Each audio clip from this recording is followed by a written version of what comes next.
Hey guys, so I wanted to do this review of The Brutalist just after I saw the movie, and I wanted to do it because it's such a long, laborious movie to watch in a certain way. It's more than 3 hours long. It's almost 3 hours and a half long, which is insane. And I have said it multiple times on my videos. I'm not into um, very long movies because I mean they always feel like a chore basically, and I think that's a little bit too much for any cinema viewer, to be honest. I mean, I understand it's art, but you know, art should be a little bit shorter, basically. But whatever, I'm going to talk about The Brutalist, which is directed by Brady Corbett, who actually I knew before, but when he was an actor. I don't think he acts anymore. He has directed a couple of other films which I hadn't seen, but this one surprised me because it is the work of a master. Basically, it has to be said, this movie feels like one of those great movies from the 50s, 40s, 60s, whatever time, that feels just like grand and big and ambitious, and it wants to tell you something. And I think that's the most special thing about this movie, because as you know, I have reviewed some movies recently, and I have said like this movie doesn't feel like it has an interest. It doesn't have an intent. It doesn't have like something behind it. But this one does, and it's quite amazing because the journey is quite a difficult one, because it's about an artist, basically an architect, that moves to the US in the 1950s after World War II, and he was a Hungarian architect that was basically chased away from Germany. I guess he worked in Germany. That's not really well explained, but the Nazi regime didn't really love what he did in architecture, so they basically put him. They wanted him out of everything, and then they put him, of course, in a concentration camp, and his wife and his niece, I think it is, and eventually he finds himself in the United States, and this rich man eventually gives him a great opportunity to do, a great piece of art, basically, and everything goes even more downhill from there, basically. And it has a lot of things. It has sexual assault towards the end of the movie. It has the difficult relationship of two people that haven't been together in a while, with him and his wife. It has the difficult relationship of an artist with the rest of the world, because as you may know, artists are very difficult people, because they always feel like they are misunderstood and that no one sees things as they do. And that tends to be the truth, to be honest, and that's why they are artists, and they are so appreciated for it. But at the same time, it alienates them in a way. So we really see that with Laszlo, who is the name of the character in this movie. He's exactly like that, and of course he has added trauma, because he survived World War II. He survived a concentration camp. He was separated from the only people that he knew about.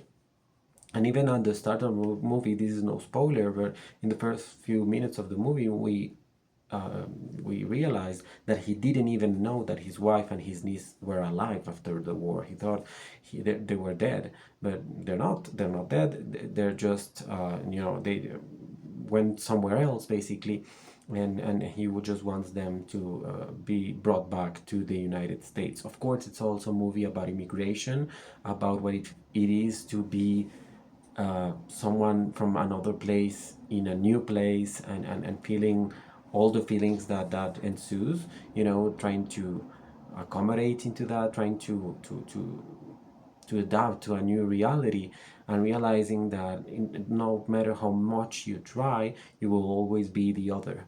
You will always be a foreigner. You will always be someone that shouldn't be there for so many people.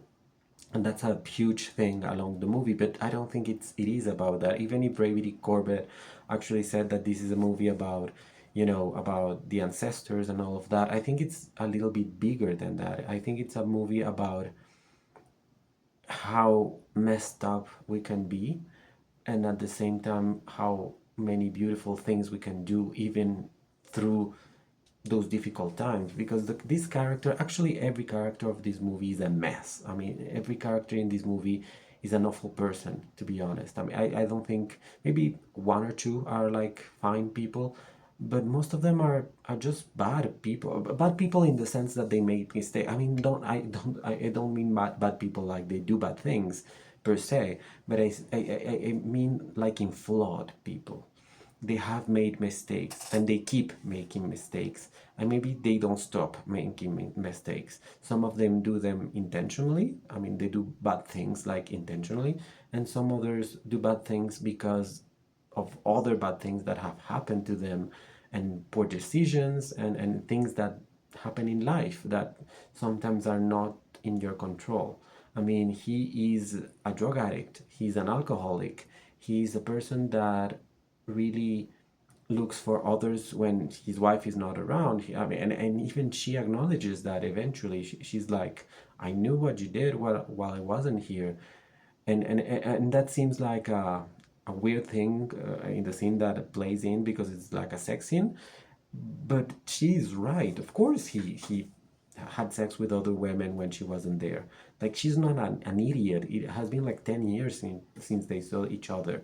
So of course he was with others, but she doesn't mind, because that's some other people. And she has a beautiful line in which she says, all of this that has to happen to us has happened to our bodies, our physical bodies, and our souls are untouched and will forever be together. And I think it's also a very beautiful romantic movie, a love story, like the ultimate love story that doesn't end particularly well, I think, but or doesn't really end properly at the end of the movie. I mean, the movie has a lot of things that I would change, in the sense that they're not really well achieved. Some characters are really, they don't really make anything. I mean, they're like this person, and you never see them again, or really know why they are like they are.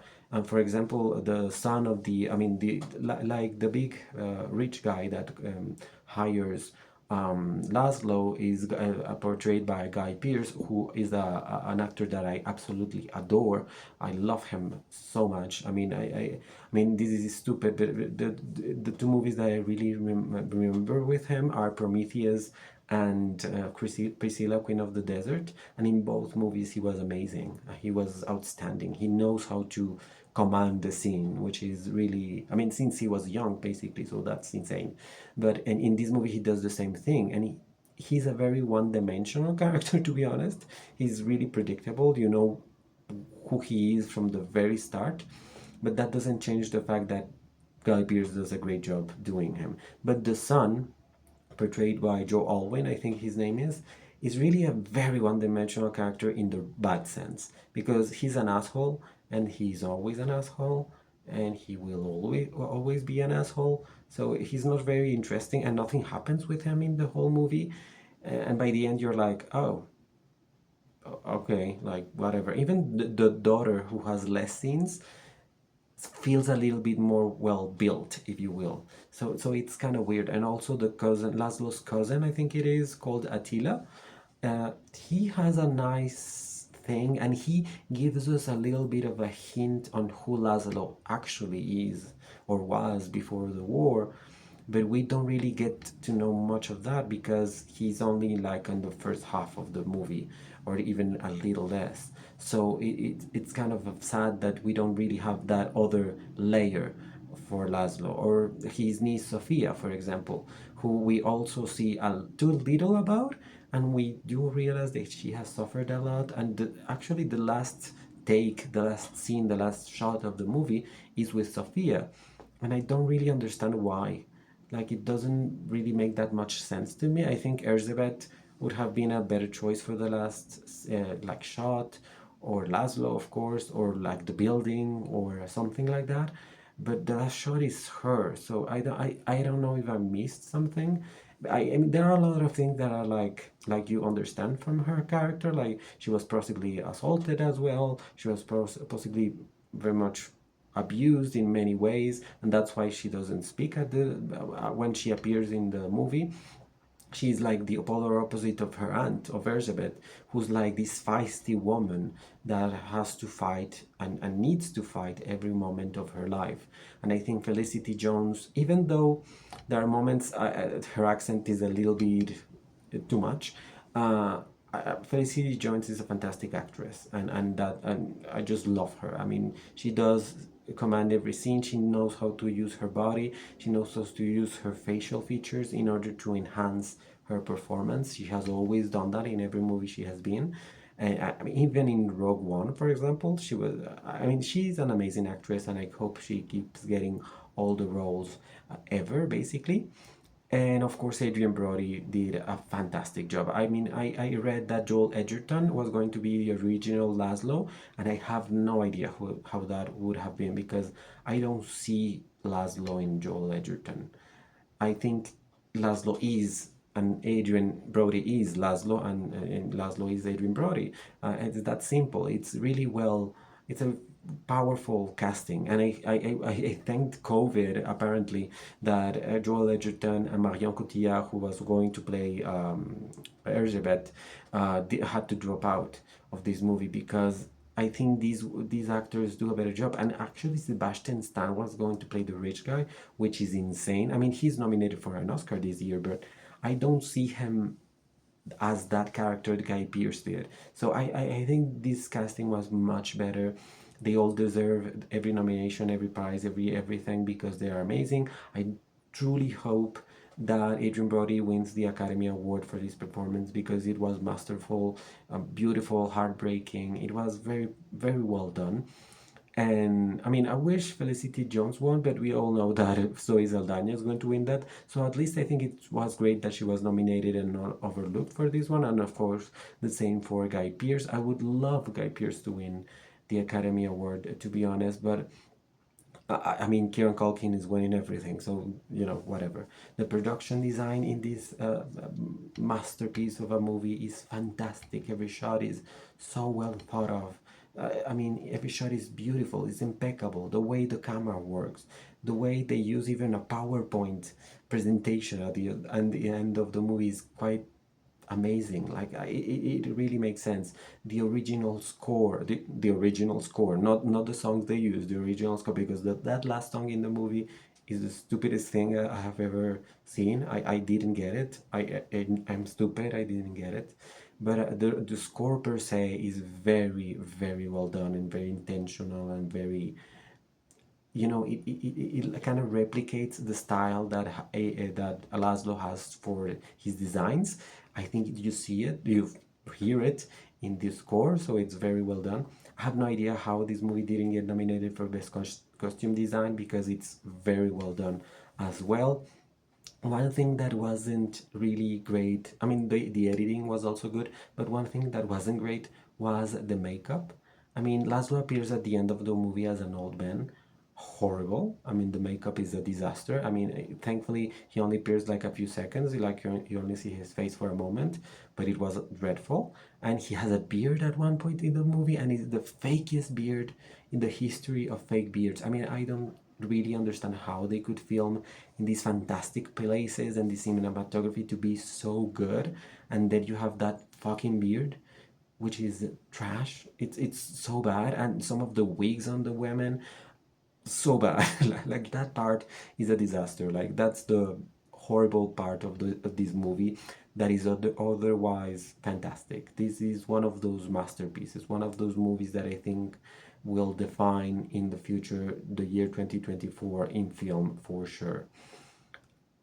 At this moment, I think, I mean, for me it's difficult, but you know, what feels more like a Best Picture winner? I think it's this one. I mean, Conclave is amazing. I really enjoyed it, but it doesn't feel that big, to be honest, or that timeless in a way. And Anora is a beautiful very small movie. So I think that the smallness of Anora may be in its disadvantage, basically, to win Best Picture. I think The Brutalist could really make it. I hope it does. I mean, these other movies win, I will love them too, because I really like those movies. But if The Brutalist wins, I think it would be such a deserved win, you know? So that's all I have to say for this movie. Thank you so much for watching. And yeah, soon a video about the Academy Awards. Goodbye.